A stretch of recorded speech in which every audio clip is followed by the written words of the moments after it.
नमस्कार, N1 live पर आपका स्वागत है। मैं हूं संजय मल्होत्रा। हिमाचल प्रदेश के सरकारी विभागों, विभिन्न निगमों और बोर्ड्स में लगभग 30,000 कर्मचारी ऐसे हैं जिन्हें किसी अन्य कंपनी के माध्यम से नौकरी दी गई है। इन्हें आउटसोर्स्ड कर्मचारी कहा जाता है। लंबे समय से ये कर्मचारी अपनी सेवाओं को रेगुलर किए जाने की मांग कर रहे हैं। कई बार आंदोलन भी कर चुके हैं। राजनीतिक दल भी इन कर्मचारियों को पक्का कर देने का वादा करते रहते हैं, लेकिन अब तक ये वादा पूरा नहीं हुआ है। कच्चे कर्मचारी के तौर पर नौकरी जाने की तलवार इनके सिर पर हमेशा लटकती रहती है। सर्विस कंडीशंस भी पक्के या नियमित कर्मचारियों की तुलना में दोयम दर्जे की हैं। चुनाव नज़दीक हैं। क्या इस चुनावी माहौल में इन कर्मचारियों की किस्मत खुलेगी? इस पूरे मुद्दे पर चर्चा करने के लिए मेरे साथ मौजूद हैं Shailendra Sharma. Shailendra Sharma Himachal Pradesh outsource employees federation के अध्यक्ष हैं। शैलेंद्र जी, आपका बहुत बहुत स्वागत। अ, सबसे जी पहले तो बहुत मैं बहुत आपसे धन्यवाद। सबसे पहले तो मैं आपसे यही जानना चाहूँगा कि जैसा कि बताया जा रहा है कि करीब 30,000 के आसपास आउटसोर्स एम्प्लॉयज़ जो हैं इस समय हिमाचल में हैं। तो सबसे पहले तो ये बताइए कि आउटसोर्स एम्प्लॉयज़ दरअसल होते क्या हैं, किस तरह से इनको रखा जाता है, किस क्राइटेरिया के तहत रखा जाता है, कौन इनको रखता है? ये थोड़ा सा एक बैकग्राउंड अगर आप हमें दे दें तो हम आगे बढ़ सकेंगे फिर। जी बहुत बहुत धन्यवाद। सर्वप्रथम N1 न्यूज चैनल का मैं तहे दिल से धन्यवाद करता हूं, जो उन्होंने आउटसोर्स कर्मचारियों का आज ये मुद्दा अपने चैनल के माध्यम से उठाया है।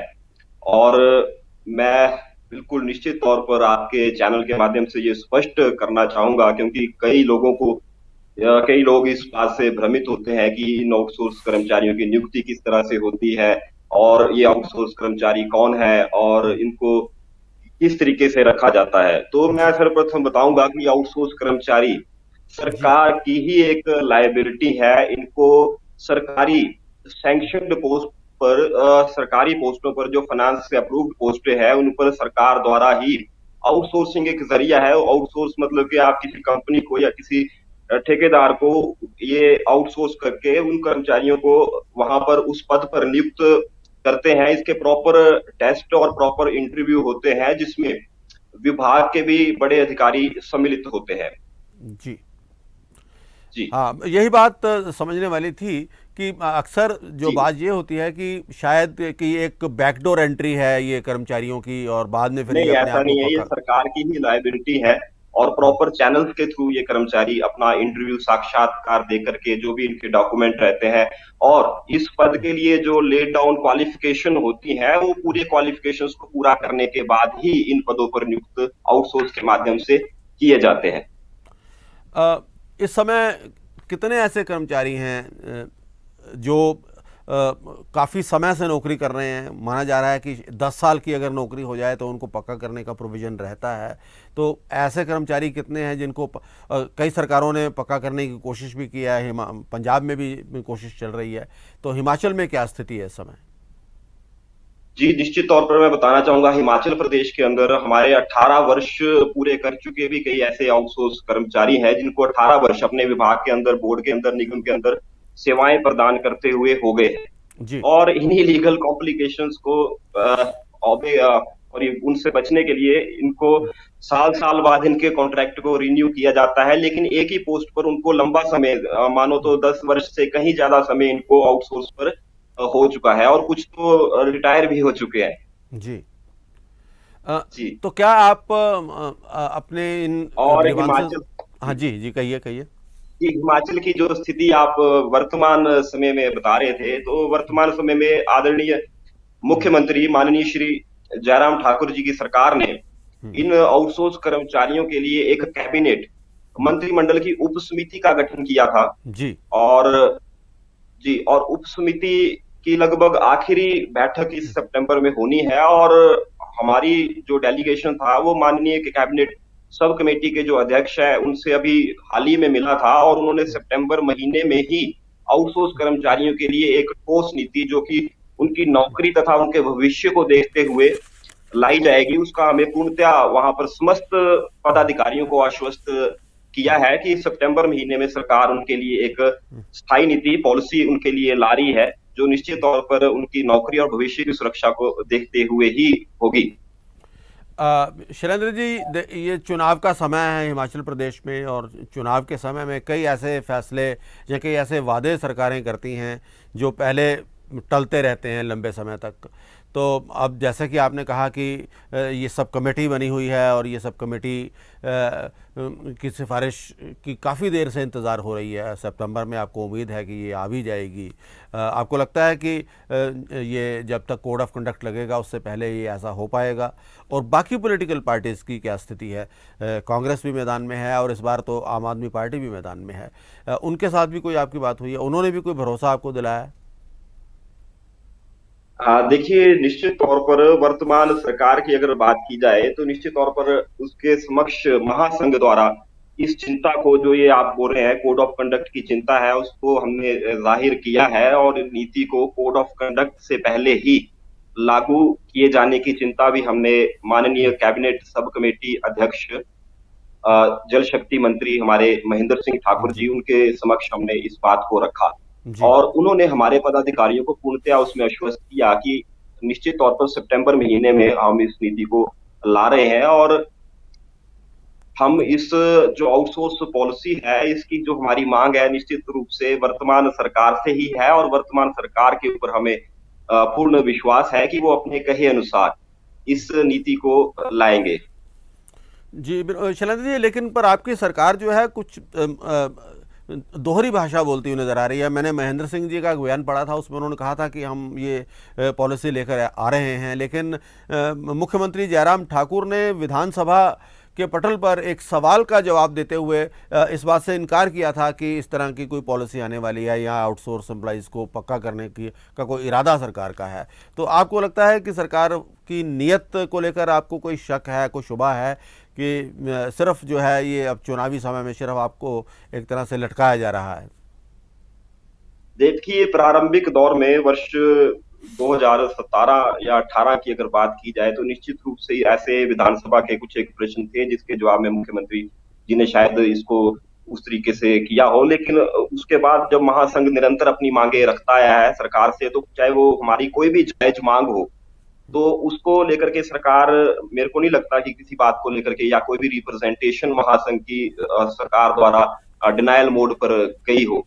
और जी। हमारी मांगे बिल्कुल जायज हैं। आप देखिए, इन आउटसोर्स कर्मचारियों का विभागों के अंदर बहुत ही ज्यादा शोषण हो रहा है, और माननीय मुख्यमंत्री जी ने स्वयं इस बात को विधानसभा के पटल के ऊपर माना कि इन कर्मचारियों का, आउटसोर्स कर्मचारियों का बहुत ही ज्यादा शोषण हुआ है और निरंतर इनका हो रहा है। क्योंकि आप जी। देखिए, ये काम तो कहीं ना कहीं सरकारी कर्मचारियों के बराबर ही करते हैं, लेकिन इनको वेतन के नाम पर ना के बराबर, मैं तो पुनः अपनी बात को दोहराऊंगा, ना के बराबर, जिसमें आज के समय में देखो उनके परिवार का भरण पोषण करना बेहद ही जटिल और मुश्किल बना हुआ है। मैं बतौर प्रदेशाध्यक्ष प्रदेश के भिन्न भिन्न कोनों में स्वयं घूमा हूं, वर्चुअली कनेक्ट हुआ हूं अपने आउटसोर्स कर्मचारियों के साथ, और इस समस्या को भली भांति मैंने महसूस किया है कि देखिए, 8-8 सालों से कई कर्मचारी मैंने ऐसे देखे जिनकी वेतन में ना कोई बढ़ोतरी हुई, ना ही इतने साल अपनी लाइफ का, अपने जीवन का पीक समय देने के बावजूद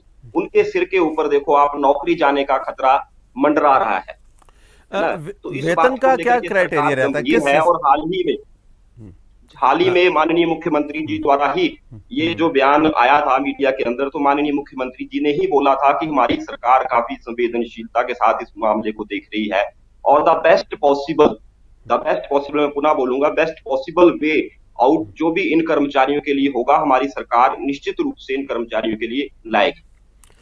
एक और बात मैं शैलेंद्र जी आपसे पूछना चाह रहा था, क्योंकि आउटसोर्स कर्मचारी हैं तो निश्चित तौर पर किसी थर्ड पार्टी के थ्रू आप आते हैं, कोई कोई कंपनी आपको हायर करती है, निश्चित तौर पर वो अपना मुनाफा भी उसमें रखती होगी, जो मेरे को जानकारी मिली है। शायद ये भी विधानसभा में ही एक बार सवाल उठा था, तो उसमें कहा गया था कि करीब 153 करोड़ रुपया सरकार जो है वो कंपनी को देती है, जबकि एम्प्लॉइज़ के पास करीब 130 करोड़ के आसपास पहुंचता है। तो आपको लगता है कि कंपनियां भी बिल्कुल फेयर डीलिंग करती हैं, या इन कंपनीज के हाथों भी आपको एक्सप्लॉयट होना पड़ता है? देखिए, निश्चित तौर पर आपका जो प्रश्न है, हम बतौर महासंघ के पदाधिकारी इस बात को काफी लंबे समय से उठा रहे हैं। तो जी। देखिए इसमें दोनों ही कैटेगरीज, प्रदेश के जो हमारे युवा साथी हैं, जी। जो आज के समय में कमीशन की तैयारी कर रहे हैं, जी।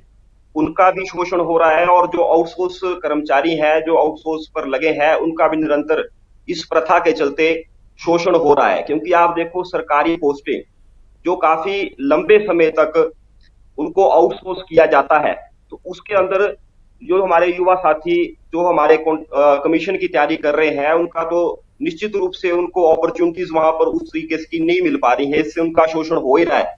और जो हमारे आउटसोर्स पर कर्मचारी लगे हैं, उनका भी इन कंपनियों के द्वारा, क्योंकि कंपनी तो आपको पता ही है कि एक सरकार को तो देखो आप, एक मैं बात बोलूंगा कि एक सस्ती लेबर, जी। एक कम पैसे में मैन पावर जो एक बराबर काम कर रही है, और बराबर आपके मीडिया के चैनल ही इस बात को अपने पटल पर मान चुके हैं कि कहीं ना कहीं आउटसोर्स कर्मचारी अपने विभागों में, अपने बोर्ड्स में, अपने निगमों में बेहतरीन और कहीं ना कहीं बढ़ चढ़ करके सरकारी कर्मचारियों की अपेक्षा सेवाएं प्रदान कर रहे हैं और करते आए हैं।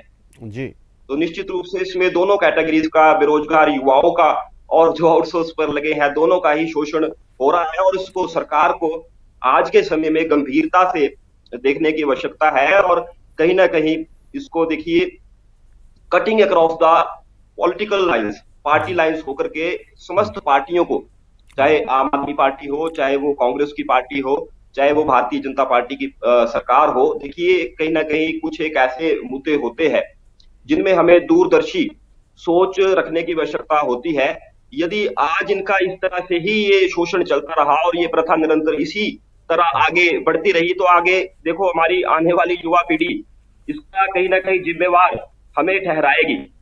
जी। तो मेरा तो यही इस मुद्दे के ऊपर मानना है। बिल्कुल शैलेंद्र जी, तो आपकी बात निरंतर ठीक है। वहां तक इस निश्चित तौर पर, पर ये अन्याय तो है ही है कि किसी को आप एक तो कम तनख्वाह पे रखते हो, काम ज़्यादा लेते हो, और उसके ऊपर नौकरी जाने की तलवार भी लगातार लटकती रहती है। तो उस हिसाब से तो निश्चित तौर पर कोई भी इसको ठीक नहीं कहेगा।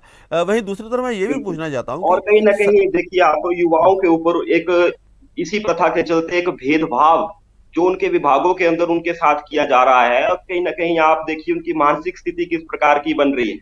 एक तो वो काम बराबर कर रहे हैं, जी। वेतन उनको कम मिल रहा है जी। इस प्रथा के चलते, और उनके साथ भेदभाव जो जिस प्रकार का हो रहा है, तो मैं तो मानता हूं इसमें युवाओं को प्रदेश के, और ये तो प्रथा पूरे देश के अंदर है, तो पूरे देश के युवाओं के अंदर एक जो ग्लानि भाव उत्पन्न हो रहा है, तो वो आप देखिए हम अपने युवाओं को क्या एक दे रहे हैं, अपने क्या एक मैसेज दे रहे हैं।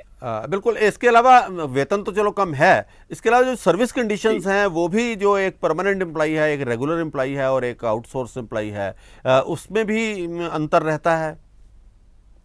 निश्चित रूप से रहता है। और देखिए कहीं ना कहीं अगर सरकार इस मुद्दे को हल करना चाहे, तो ऑलरेडी लेड डाउन पॉलिसीज के तहत इन कर्मचारियों को विभागों के अंदर समयोजित किया जा सकता है। अगर बात मैं अपने हिमाचल प्रदेश की करूं, तो जी। हिमाचल प्रदेश के अंदर देखिए आप पैरा पॉलिसी के तहत, वो जी। भी एक लेड डाउन पॉलिसी है, उसके तहत सरकार अगर चाहे तो इन कर्मचारियों को विभाग के अंदर समयोजित कर सकती है। और ऐसी अनेकों पॉलिसीज हैं, आप उनको अगर एकदम रिलैक्सेशन नहीं दे सकते, एकदम उनको रेगुलर नहीं कर सकते, यदि सरकार उनको इस तरह से नहीं कर सकती, लेकिन विभाग के अंदर जी। समयोजित करते हुए कुछ ऐसा आप रास्ता निकाल सकते हैं कि उनका भविष्य, आने वाला समय उनका सुरक्षित हो। और सरकार इस बात को लेकर के मैं दोबारा बोलूंगा कि गंभीर है, और सरकार ने एक लीगल कमेटी के साथ भी इस चीज को हाल ही में सब कमेटी ने डिस्कस किया था, और जो भी न्यायपूर्वक इन कर्मचारियों के हित में फैसला होगा, हमें पूर्ण आशा है कि सब कमेटी इसको शीघ्र सुलझाएगी। क्योंकि आप देखो जल्दबाजी में भी कई मुद्दे लटक जाते हैं, और जी। ऐसी बुरी तरह से लटकते हैं कि सालों सालों कर्मचारियों को उनका, मैं मानूंगा, खामियाजा भुगतना पड़ता है। आपके यदि मैं पंजाब की बात करूं, पंजाब में मुझे अभी भी याद है कि जी। अकाली पार्टी की सरकार थी, जी। और वहां के तत्कालीन जो मुख्यमंत्री थे वहां के प्रकाश प्रकाश सिंह सिंह बादल, बादल। जी। उन्होंने एक स्पेशल कैबिनेट बुलाई थी, और स्पेशल कैबिनेट के अंदर उन्होंने आउटसोर्स कर्मचारियों को सीधे रेगुलराइजेशन की और उनका इस तरह से प्रस्ताव उसमें पेश किया था, और जी। जिसको वो लागू भी करने वाले थे। जी। किंतु बाद में वही मामला चंडीगढ़ में हाई कोर्ट, जो पंजाब और हरियाणा का हम्म। इकट्ठा है, हम्म। पंचकुला में, तो वहां पर ये मामला फंस गया, और वो अभी तक अटका हुआ है। हाँ, बिल्कुल। चन्नी सरकार थी जो थोड़े समय के लिए आई थी, उन्होंने बाकायदा ऐलान कर दिया था कि 36,000 कर्मचारियों को हम पक्का कर रहे हैं, जी, लेकिन मामला जी, फिर अदालत में अटका। उससे पहले राज्यपाल की तरफ बिल्कुल। से ही उस पर ऑब्जेक्शंस लगाए गए थे। और अब जो भगवंत मान सरकार है वो एक पॉलिसी लेकर आ रही है जिसमें एक अलग कैडर बनाया जा रहा है इन कर्मचारियों के लिए। तो क्या हिमाचल प्रदेश में भी इस तरह का कोई प्रोविज़न हो सकता है? हालांकि अभी पंजाब में भी उसे लागू होना है, वो भी कितना प्रभावशाली साबित होता है वो देखना होगा, लेकिन क्या हिमाचल सरकार ऐसा कर सकती है? जी, बिल्कुल ठीक बोल रहे हो आप सरकार ने इस चीज़ को बोला है और महासंघ निश्चित रूप से यदि कोई सरकार, चाहे वो कोई भी सरकार हो, अगर इस तरह का आउटसोर्स कर्मचारियों की नौकरी और भविष्य की सुरक्षा को लेकर के बोलती है या करती है, तो उसकी निश्चित तौर पर हम लोग स्वागत करते हैं। लेकिन मैं पुनः अपनी बात को दोहराऊंगा कि जो मंत्रिमंडलीय समिति हिमाचल प्रदेश सरकार द्वारा गठित की गई है, उनके अध्यक्ष द्वारा सितंबर महीने में इस पॉलिसी को लाने की बात बोली गई है और हमें पूर्णतया आशा है और पूर्णतया समस्त 30,000 आउटसोर्स कर्मचारियों को, उनके परिवारों को इस बात का बेसब्री से इंतजार है और पूरा विश्वास है सरकार के ऊपर कि अपनी कहे अनुसार वो इस पॉलिसी को सितंबर महीने के अंदर लाएंगे। ठीक है, बहुत बहुत आपका धन्यवाद शैलेंद्र जी। उम्मीद करते हैं कि आपकी ये इच्छा पूरी होगी। सितंबर के महीने में सितंबर चल ही रहा है और इस महीने में अगर आपको ये तोहफ़ा मिलता है तो ये एक बहुत अच्छी बात होगी। इसके साथ ही आज के इस कार्यक्रम में हम आपसे इजाज़त लेते हैं, अपने सभी देखने वालों से भी इजाज़त लेते हैं और आने वाले समय में हम इसी तरह से आपके साथ मिलते रहेंगे, रूबरू होते रहेंगे और कार्यक्रमों में कोई नए मुद्दे के साथ आपके साथ आएंगे। तब तक के लिए नमस्कार।